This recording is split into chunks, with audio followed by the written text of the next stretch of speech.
नमस्कार दर्शक बंधु आमर YouTube channel farmer and farming को आपण मानक स्वागत करुच्ची मु संविधान। दर्शक बंधु जो मैंने गाय पालन कर मन में प्रश्न थाए कि गोटे गाय को दैनिक केते थर और केते परिमाण दाना घास नड़ा पानी इत्यादि देले गायटी सुस्थ रहिबा सहित क्षीर भल देव।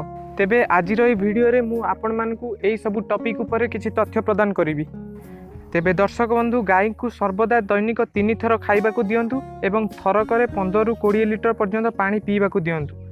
तेबे सर्वदा दैनिक गोटे गाय को हाराहारी 40 ରୁ 60 लिटर पानी पीवा को दियंतु।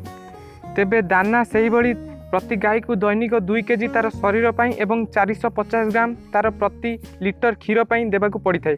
उदाहरण स्वरूप जदि गोटे गाय दैनिक 10 लिटर क्षीर देउथाए तेबे ताकू 6 केजी 500 ग्राम दाना देबा को पड़ी थाए, जहा द्वारा कि गायटी भल क्षीर देबा सहित तार शरीर मध्य सुस्थ रही थाए। तापरे घास घास हेउची गाय मानकर प्रधान खाद्य। गाय मानकर शरीर ओजनर 10% आमे सेमानकु घास एवं ता सहित 6 ରୁ 8 केजी नड़ा प्रतिदिन देबाकू पड़ी थाए। घास खाइबा द्वारा कौन होता है ना गाय माने सुस्थ एवं सेमान शरीर चिकण होता है, ता सहित सेमान क्षीरर मान और परिमाण मध्य वृद्धि घटी थाए। आपण माने देखिथिबे जो गाय घास सफिशिएंट खाई थाए ताकू बेसी किसी रोग होई न थाए, कारण घास रे विटामिन क र मात्रा अधिक परिमाण में थाए जहाँ शरीरर रोग प्रतिरोधक शक्ति बढ़ाई थाए।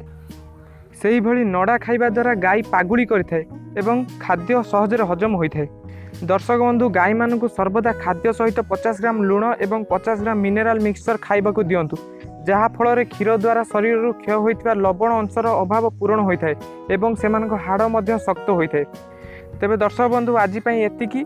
वीडियोटी जदि पसंद आस्ताए तेबे वीडियोटी को लाइक एवं शेयर करंतु। जदि किछि मन में प्रश्न थाए तेबे तळे थिबा कमेंट बॉक्स रे कमेंट करी जणांतु एवं आगु को एही भली वीडियो देखिबाकू चाहूतिले चैनल टी को सब्सक्राइब करबा सहित पाखे थिबा बेल आइकन को प्रेस करंतु, जहा द्वारा कि आमे अपलोड करथिबा समस्त वीडियो रो नोटिफिकेशन आपण मानक पाखे सर्वप्रथम पहुंचबो। धन्यवाद।